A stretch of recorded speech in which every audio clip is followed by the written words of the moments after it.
storage device, which was a USB hard drive. It was stolen from the vehicle of an employee. Upon further investigation by OCR, they came to the conclusion that the appropriate risk assessment had not been completed, that there were not sufficient risk management capabilities that had been implemented, that the organization was in fact lacking in its training program, and that capabilities were also lacking with respect to media, portable media encryption.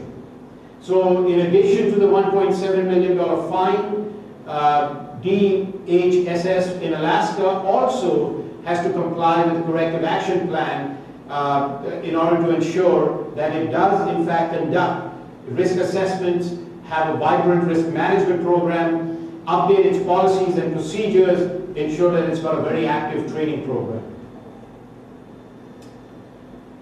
As we can see, when it comes to breaches, it's not a question of if an organization will experience a breach, but when an organization does experience a breach, which is why it is so important to take a close look at your security incident policies, at your security incident procedures, and what are the steps that your organization needs to take in order to manage a breach.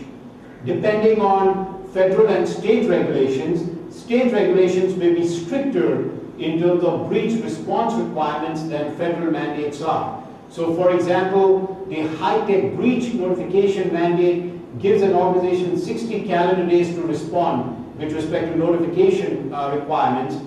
I live in the state of California, and in California the state regulations in the area of breach are far more stringent than what we see at the federal level. California gives 5 days for an organization to respond to a breach, which is why when you look at the business associate agreements that you may be executing, I think the timelines that you may want to define for organizations that you execute a business associate agreement with should be in the area of about 72 hours upon discovery that you are informed of the breach. So what is your strategy for incident response management and breach? Is it aligned? Have you tested the strategy? Have your employees been trained on the policies and procedures associated with incidents? And what are the controls that you have in fact deployed? As we learned in the case of the United Nations, hackers had compromised the infrastructure and had not been discovered for a period of 2 years. These security controls are really critical, and it is not just sufficient to acquire and implement these controls, but these security controls must be actively managed by skilled professionals. And you want to make sure that when you're looking at your breach policies and procedures, that they are not just addressing federal requirements, but are also looking to address state mandates. Security weaknesses that have been discovered to be fairly typical, especially in the healthcare industry with providers, your hospitals and your health systems, wireless networks. It's very important that organizations conduct a technical vulnerability assessment that's very focused on the wireless infrastructure. These wireless infrastructures typically have been shown to be weak in the area of encryption and authentication. Lack of vendor support for operating systems, inadequate system patching. This is an important area, and your organization should look at if you do have a policy as it relates to patch management. You want to make sure that you're not too far off in terms of updating your critical servers and applications with respect to patches that have been introduced and made available by operating system vendors as well as application providers. These patches typically address vulnerabilities that can be exploited. So you want to make sure that these patches are in fact reviewed, they are tested, and then implemented in your production network on a reasonable timeline. And organizations typically will be looking, unless there are compliance mandates that define otherwise, but organizations typically should be looking at implementing those patches on a production system within 30 to 60 days of being aware of those patches being available. Lack of encryption data on portable devices and media. This is an area of significant risk. I think in 2012 today, we've got to ensure that all types of portable media that your organization comes into contact with are in fact encrypted. So you must define the standards for encryption that's going to be used for portable devices and media. Lack of system event logging or review, you want to make sure that all of the log files that are generated across these operating systems and applications are in fact consolidated and integrated, and that alerts and exceptions have been defined so you can determine if there's any particular area where a response will be required. Also, generic accounts should be minimized. There should be no access to client or confidential information through those generic accounts. The business objectives of those generic accounts should be documented and their use minimized within the enterprise. And you also want to make sure that you not just have strong password controls along for employees and members of the workforce that have accounts across systems and applications, but you also have strong password controls across privileged accounts that may be defined on systems and applications.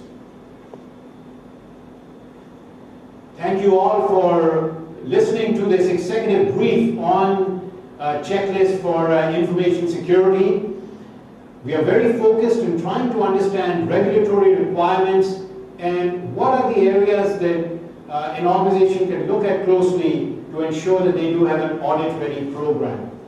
In the area of health information technology, typically organizations have a complex computing environment.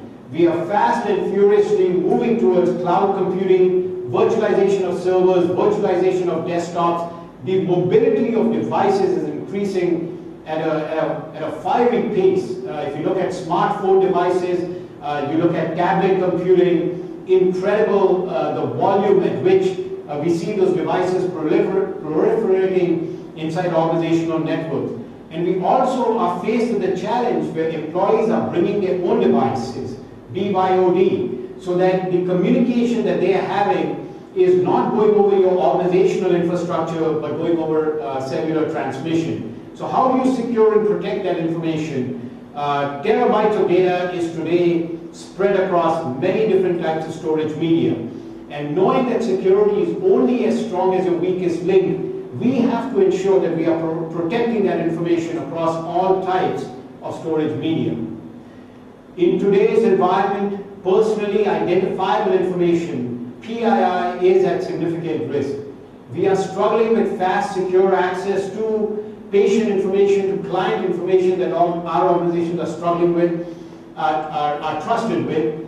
We see the increased use of generic accounts still in active use within organizations, especially when it comes to applications. Struggling with password management, users have to remember too many passwords for too many systems and applications.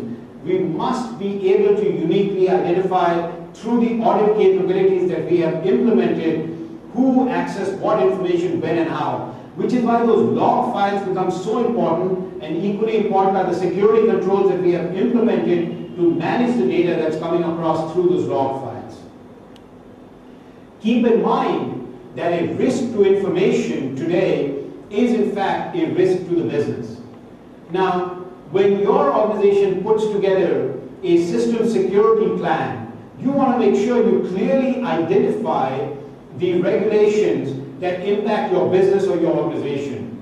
So regardless of which industry your business may be focused in, regardless of the geography of your business, whether you're located in the United States or Philippines or Japan or India or any other country, you've got to clearly articulate what are the standards that impact my business and are there regulations that I must be in compliance with. These could be HIPAA privacy, it could be HIPAA security, high-tech meaningful use, breach notification mandates. There could be state regulations, there could be country-specific regulations. You've got to make sure that those are clearly identified and documented. And if you accept credit cards or debit cards, then chances are your organization must comply with the payment card industry's data security standard. I hope everyone listening to this presentation is as excited as I am. Let's take a look at best practices that impact business, and we particularly focus in on a checklist. The checklist consists of 7 critical steps. Regardless of compliance requirements and standards that your organization must address and meet, you want to make sure that these 7 areas are in fact addressed on a continual basis. it all starts with responsibility. You must clearly document who is your organization's security officer, who is your organization's privacy officer. There's no reason to keep that position secret. Make it visible through organizational charts, have a dotted line where this individual can report to very senior executive management, and ensure that this individual does in fact have access to the appropriate resources, budgets, team members, etc., so that the priorities, the security and compliance priorities can in fact be led by this individual and delivered across the enterprise. Risk analysis, you'll see this across all different regulations. An organization must be conducting that exercise on a regular schedule. From a best practice perspective, I would recommend that this exercise be done on an annual basis. And a component of that risk analysis exercise should be a technical vulnerability assessment. So when you conduct a technical vulnerability assessment, you've got to look at the infrastructure from the outside. So your firewall system, the attacks that are coming into your infrastructure from the outside, your DLZ architecture, you've got to look at that very closely. The infrastructure from the inside. So conduct a wireless assessment, take a look at the security of the server systems that are implemented inside your enterprise, and then those end systems, including an assessment of Active Directory as well as the internal network. So those are important aspects that should be addressed within the scope of a risk analysis exercise.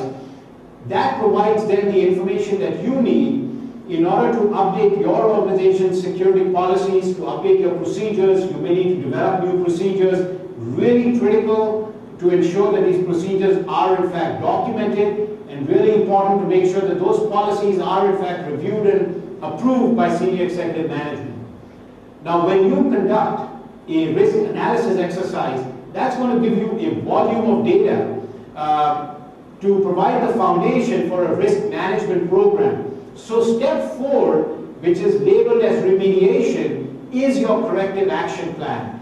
Step 4 is the area that will take the longest period of time, typically about a year, to address the deficiencies that have been identified through the risk analysis activity. That lays the foundation for step 5, which is the security of third parties. All of you that work with client and sensitive information also work with business associates. And you want to make sure that the business associates you work with, who you trust client and patient information with, are protecting that information as you would inside your organization. Step 6 is training for all members of the workforce. They must have the knowledge, they must be familiar with regulations that impact your business and the compliance and security policies that you have developed. And step 7 is an evaluation to determine if you have in fact addressed all of the deficiencies that were identified as a part of the risk analysis program. Very excited to be here with you today. Ali Kubrai with EC First. So a question that you've got to ask of your organization is, how prepared are we for an audit? You could be audited by federal entities,